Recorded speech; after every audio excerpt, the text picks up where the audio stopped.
sua telinha, manda para mim uma pergunta, manda para mim aí um tema para que eu possa abordar aqui no Tirada Geral. Esse programa aqui vai para o nosso canal que temos no YouTube, que é uma lista enorme de temas para que você possa rever o programa inteiro, viu? Compartilha lá nas suas redes sociais. Quero muito a sua participação, porque esse programa é seu. Patrimônio da Boas Novas é a sua audiência. Eu oro para que Deus te preserve, te guarde, te abençoe, te livre de todo mal, para que você seja sal e luz nessa terra onde pisares a planta dos seus pés. Temos também um canal, uma página no Facebook, onde os melhores momentos a gente tem os recortes ali, coloca ali para você curtir, comentar também. Muito boa a sua participação.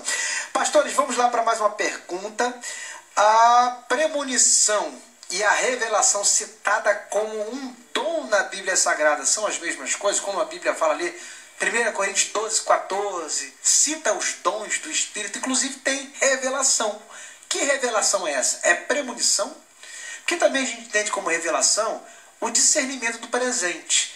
Quando o profeta não apenas tem uma visão do futuro, mas quando ele discerne que o que foi profetizado no passado está acontecendo no presente. Então o profeta também discerne a profecia.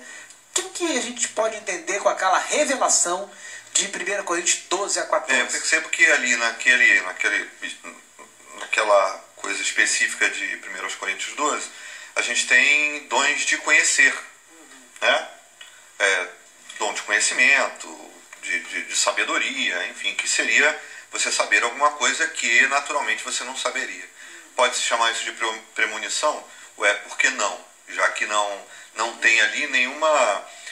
o próprio autor, ele não tem aspas, né? Nenhuma responsabilidade em dissecar aquilo ali, né? Ele não está fazendo teologia com aquilo ali, né? Mas é bom a gente voltar ao assunto de dizer que premonição ou dons espirituais, seja lá como a gente chamar isso, não é uma coisa que acontece assim à la vontade, né? Como a gente diz, sem querer ofender os moradores de Bangu, mas a Bangu, né? É importante, a coisa não acontece assim, cara, como as pessoas pensam. Eu acho legal também a gente dividir, porque tem a revelação inspirada, que é as Escrituras, e tem essa, né, revelação que pode ser um dom psíquico, pode ser uma premonição, um talento, um dom humano. Porque se a gente comparar e igualar a revelação das Escrituras com essas que a gente tem visto por aí do dia a dia, que são revelações, mas não são comparadas com as Escrituras, se a gente não dividir, a gente tem que pegar tudo isso que esse povo está dizendo e continuar anotando, porque Deus está falando, né? Então como é que a gente pode saber o que é inspirado, o que não é inspirado? A palavra mesmo nos dá uma base de que o que vem de Deus, a profecia que vem de Deus, é aquela que se cumpre, né?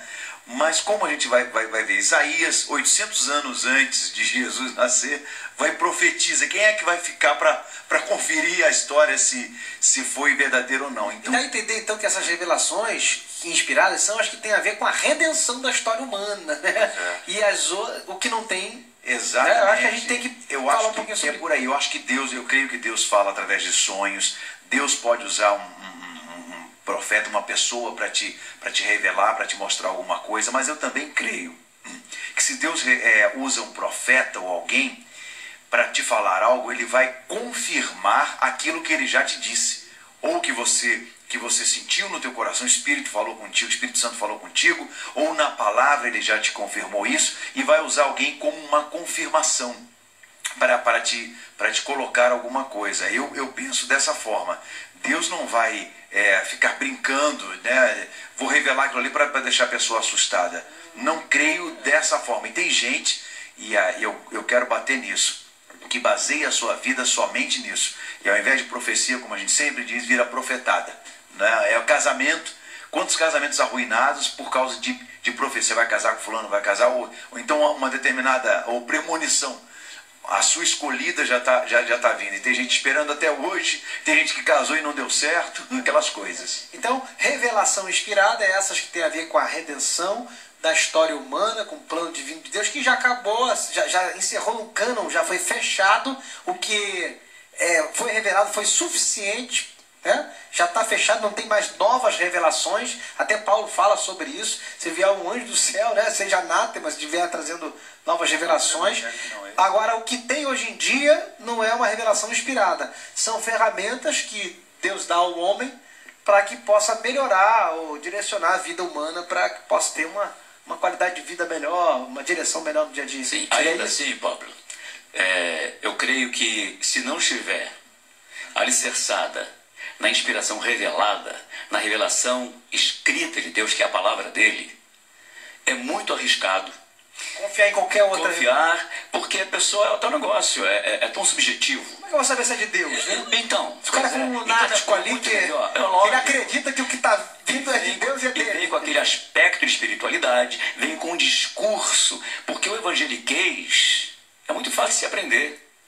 Eu aprendi também, pastor, que a verdadeira espiritualidade é discreta.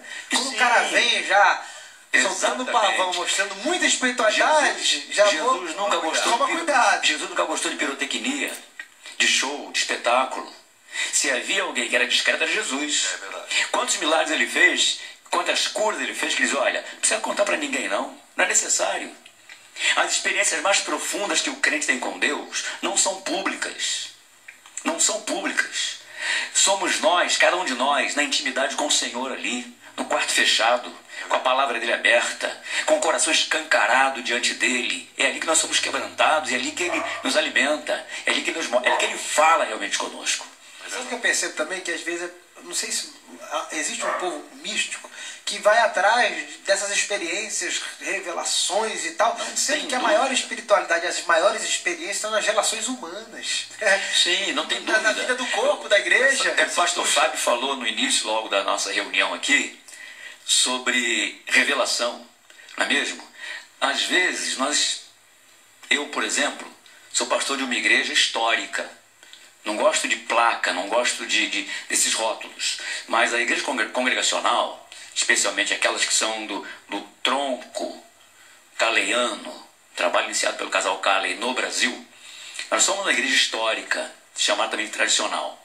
Se eu, lá na igreja Campo Grandense, num domingo à noite, começar o culto dizendo assim, Deus me revelou, meu irmão, até aquele irmãozinho está lá quase pegando no sono, aquele que está distraidão lá e tal, que foi simplesmente para o encontro social ali na igreja, basta eu falar isso, Deus me revelou, ele vai, todas as antenas, Sim.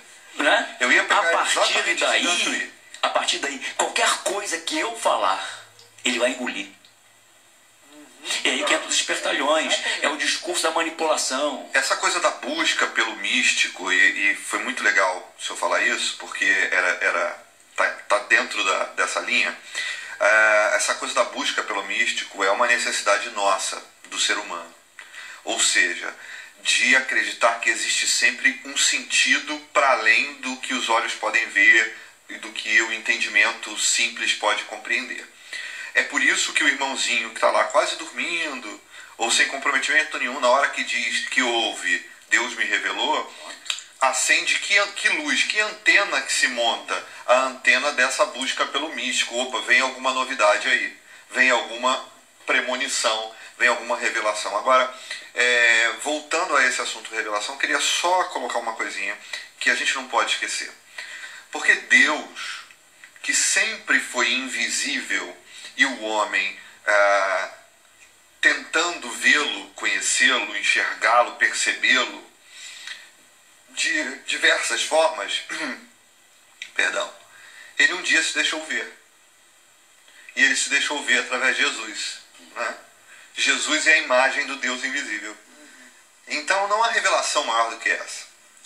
Até a palavra escrita precisa ser lida através da pessoa de Jesus. Em Hebreus, senão os sentidos se misturam. Hebreus começa assim. Começa falando que ele fala por meio dos profetas e nos últimos dias fala por meio do seu filho. Exatamente. Então Jesus é a revelação perfeita, sem Jesus, completa de Deus. Eu costumo dizer o seguinte, sem Jesus, até o Salmo 23 pode se tornar na mão de um maníaco, de um psicopata, ou de um despercebido, porque não necessariamente um psicopata, um despercebido sem Jesus.